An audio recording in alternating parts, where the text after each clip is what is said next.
The night sky had always been mankind's silent frontier, but when NASA's towering space launch system, known as the SLS rocket, ignited its engines and roared upward into the heavens, people around the globe knew this was more than just another milestone in spaceflight, because this rocket, the most powerful ever built by humanity, was carrying with it not only the dreams of a new lunar age but also a mission shrouded in questions that many dared not speak aloud, for hidden within its mission brief was a chilling objective: to probe beneath the surface of the moon where strange readings had been recorded for decades, anomalies that even Apollo-era scientists could never fully explain, magnetic fields that pulsed without reason, seismic tremors that rang like hollow echoes, and unusual flashes of light captured in regions no sunlight ever touched. And so the SLS rose higher and higher, its thunder shaking the ground of Cape Canaveral as billions watched in awe. Yet what most of the public did not know was that this mission was designed not only to transport astronauts and equipment but to deliver instruments capable of penetrating deep into the lunar crust, to scan, to listen, to map the hidden heart of our nearest celestial neighbor. And the deeper truth was that NASA itself had grown uneasy with the whispers that had followed Apollo for decades. Whispers of structures glimpsed from orbit, of signals that did not come from Earth, of massive underground voids that suggested the moon was less a lifeless rock and more a puzzle piece in a cosmic design. And as the SLS pierced the atmosphere and slipped into orbit, its white trail dissolving into the night, the world held its breath, for the mission had crossed the point of no return, and what lay waiting beneath the moon's dusty veil was about to be uncovered. Secrets that could either prove humanity was utterly alone in a cold universe or reveal that we were never the first to walk these stars. And as silence fell in the capsule, broken only by the hum of instruments, the astronauts themselves exchanged glances heavy with the unspoken question: what if what we find is not meant to be found? What if beneath the moon lies something that was buried, hidden, locked away for reasons beyond our comprehension? And what if, by digging, we awaken it? And as the capsule drifted deeper into the cold silence of space, with Earth shrinking into a fragile jewel behind them and the gray, cratered face of the moon growing ever larger ahead, that unspoken question lingered heavy in the air, almost tangible, filling the crew with both wonder and unease. Because for the first time in history, humanity was not just reaching for the surface of the moon but reaching beneath it, probing its underworld, the hidden layers no eye had ever seen. And as the SLS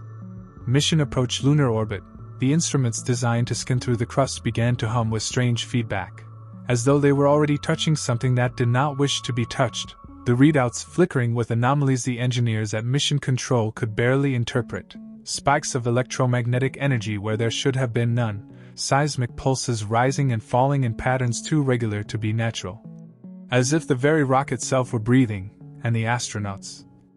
trained to handle the unexpected yet unprepared for this magnitude of mystery, could feel the tension building, their minds replaying the whispered rumors they had heard back on Earth during their private briefings, rumors that spoke of how Apollo's seismic experiments once detected the moon ringing like a bell for nearly an hour after impact, suggesting a hollow core or vast caverns beneath the crust, rumors that grainy Apollo photos once showed shadowed towers, spires, and geometric shapes on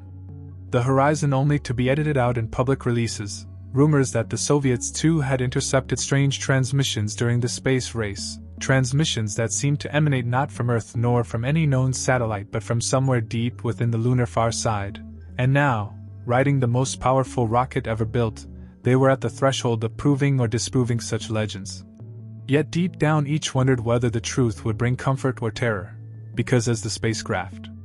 slipped into the moon's orbit and prepared to release the lander toward the South Pole Aitken Basin, the deepest and oldest impact crater in the entire solar system, a scar stretching 1,500 miles across, there was a grim recognition that whatever had caused such a colossal wound might still be influencing the moon's hidden anatomy. And as the lander detached and began its slow descent through the pale light, dust and darkness colliding beneath it, the instruments recorded seismic echoes so strong it was as though something massive stirred below, not inert stone but something structured, something layered, something perhaps deliberately engineered. And the crew's voices, though steady for the cameras, carried an edge when recorded privately. "It feels like we're landing on a vault," one muttered. "A vault that doesn't want to be opened." And those words, though never meant for public ears, captured the essence of the moment, because as the lander's feet touched the dusty surface and its drills extended, designed to bore deeper than anything ever attempted, the world above had no idea of the magnitude of what was about to be unearthed, for as the drills bit into the gray regolith and pushed downward, the ground resisted oddly, as though layers of compacted stone were hiding something far more solid below, and then the sensors began to scream, anomalous metallic readings, vast stretches of high-density material, arranged not in chaotic scatter but in symmetrical lines stretching for miles. And as dust sprayed outward and the drills went deeper, a low-frequency hum began to vibrate through the machinery, picked up even in the astronauts' headsets, a sound that felt less like noise and more like a signal, resonating in pulses, deliberate, almost like a heartbeat, and the crew froze, realizing in that instant that they were not simply digging into lifeless ground, they were disturbing something that was alive. Or at least something that had once been alive and still carried an echo of its purpose. And on Earth, Mission Control received the data in stunned silence, their monitors flickering with impossible results, radiation bursts spiking from beneath the crust, heat signatures glowing faintly in geometric patches, magnetic fields oscillating in repeating cycles. And though the public feed showed only the sterile dust and rock, behind closed doors scientists began to whisper, "This isn't natural, this is built." And as the drills penetrated further they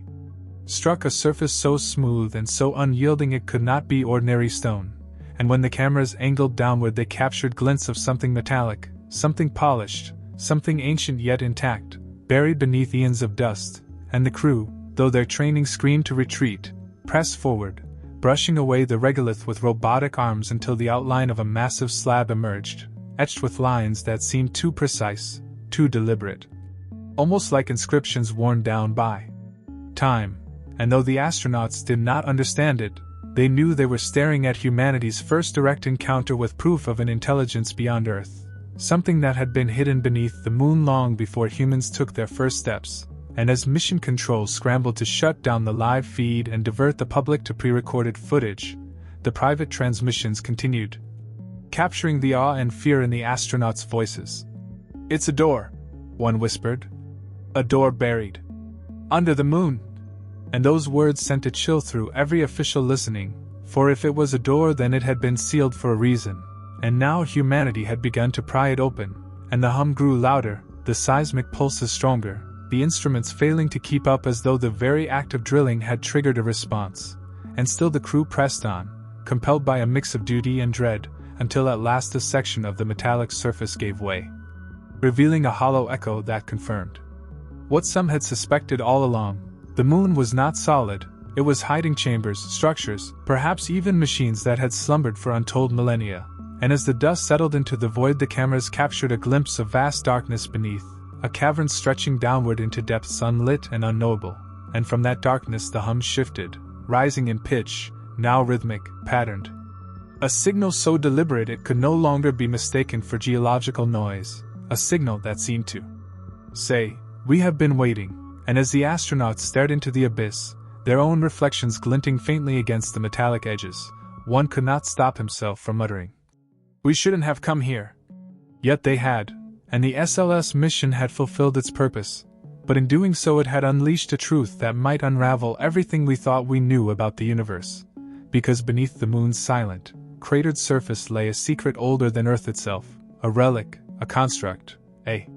presence that had been buried, perhaps as warning, perhaps as safeguard, and now that it had been touched, the question was no longer whether humanity could explore the cosmos but whether the cosmos was ready to reveal itself to us. And as the hum spread through their bones and their instruments flickered with static that sounded uncannily like voices layered in impossible harmonies,